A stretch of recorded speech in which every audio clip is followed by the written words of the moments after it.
નમસ્કાર મિત્રો, સ્વાગત છે તમારું વિડિયો ઇન્ફોર્મેશન ચેનલમાં, જ્યાં તમે શિક્ષણ સંબંધિત માહિતી ગુજરાતી ભાષામાં મેળવો છો. આજે આપણે ચર્ચા કરીશું વૈદિક અને અનુવૈદિક કાલીન ભારતની. આ વિડિયો પહેલા આપણે સિંધુ ખીણની સંસ્કૃતિના 30 IMP ક્વેશ્ચન મૂક્યા હતા. તો એ વિડિયો ન જોયો તો તમે જોઈ લેજો. વિડિયો ગમે તો ચેનલને સબસ્ક્રાઇબ કરજો, વિડિયોને લાઈક કરજો, મિત્રો સાથે શેર કરવાનું ભૂલતા નહીં.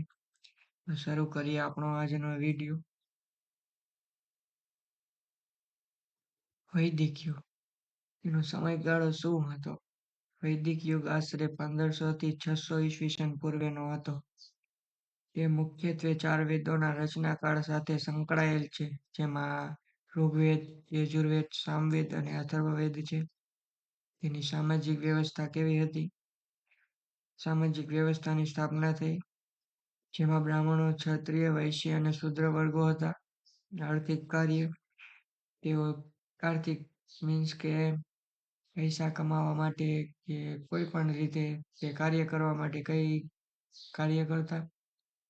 ખેતી, પશુપાલન અને વેપાર મુખ્ય આજીવિકાના સાધનો હતા. ધાર્મિક માન્યતાઓ, દેવીઓની પૂજા થતી, જેમ કે ઇન્દ્ર, અગ્નિ, વરુણ વગેરે. યજ્ઞ અને હવનને મહત્વ આપવામાં આવતું. સાંસ્કૃતિક પરિબળો, વૈદિક યુગ ભારતના ઋષિમુનિઓ અને તેમના ઋચાઓ દ્વારા ગાઢ જ્ઞાનનું દાન આપ્યું. વેદોની રચના, પ્રાકૃતિક તત્વો, દેવતાઓ અને માનવ જીવનની તમામ બાબતોનો સમાવેશ થાય છે. ધાર્મિક ક્રિયાઓ, યજ્ઞનો મોટો રોલ હતો. તેમાં હવન અને મંત્રોચ્ચારના માધ્યમથી દેવતાઓને પ્રસન્ન કરવામાં આવતા. બ્રાહ્મણો જ યજ્ઞ કર્મ કરાવતા અને એ ધાર્મિક વિધિઓના આધારભૂત હતા.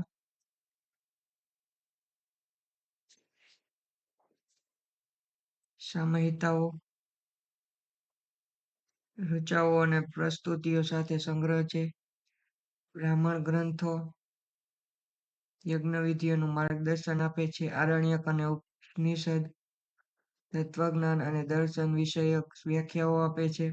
સમાજમાં પરિવર્તન, આ રાજવાડાઓના અને નદી પ્રણાલીઓના આસપાસ વસેલા ગામમાં સમૃદ્ધ કલ્ચર અને સામાજિકીય નિયમોમાં વિકસ્યા.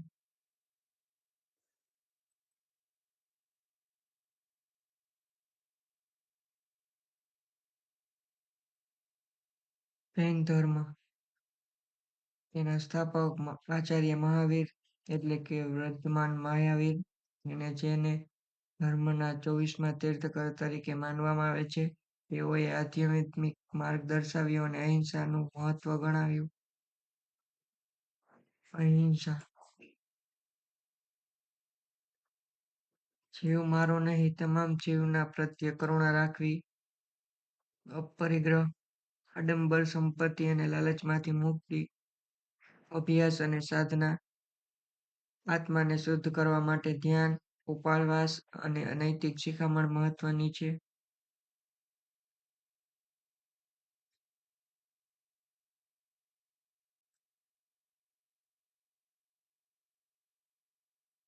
આચાર્ય મહાવીરનું જીવન.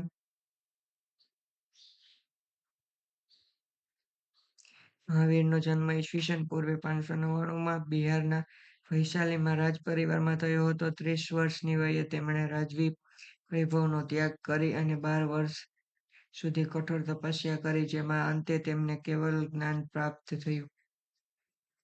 જૈન તીર્થંકરો, જૈન ધર્મના 24 તીર્થંકરો દ્વારા માર્ગદર્શન આપવામાં આવ્યું છે.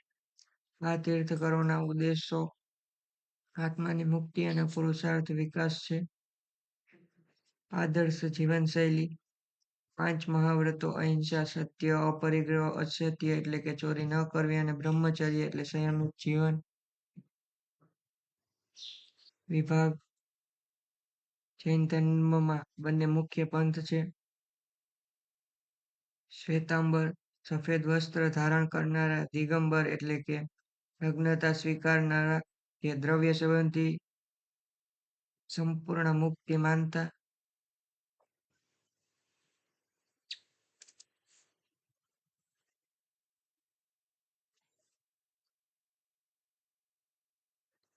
બૌદ્ધ ધર્મ સ્થાપક ભગવાન બુદ્ધ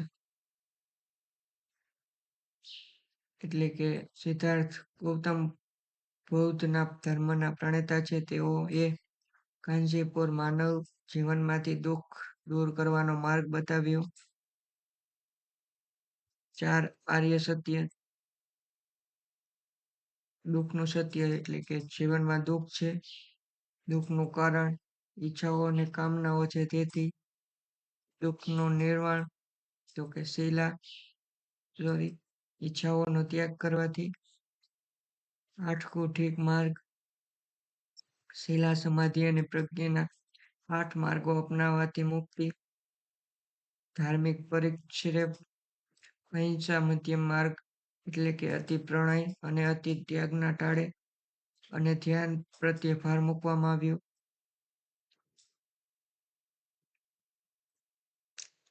સિદ્ધાર્થ ગૌતમનું જીવન.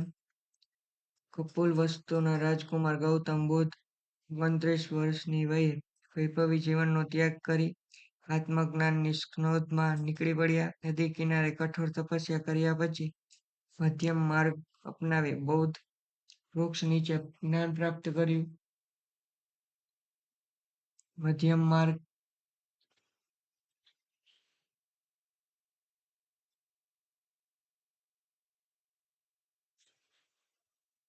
કઠોર ત્યાગ અને ભૌતિક આડંગોથી મુક્ત જીવન માળખું. બૌદ્ધ ધર્મના મુખ્ય સિદ્ધાંતો.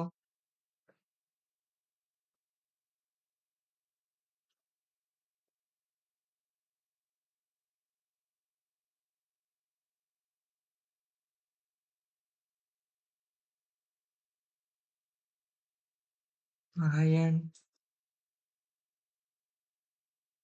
થેરવાદ,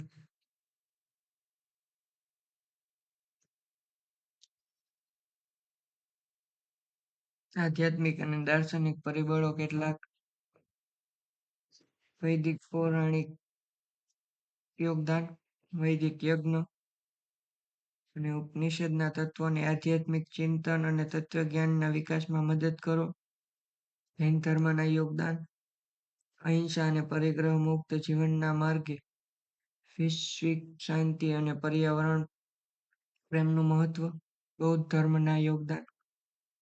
આકાશ અને સર્વત્ર બુદ્ધ તત્વના વિચાર સાથે કરુણા અને સમાનતા પર ભાર.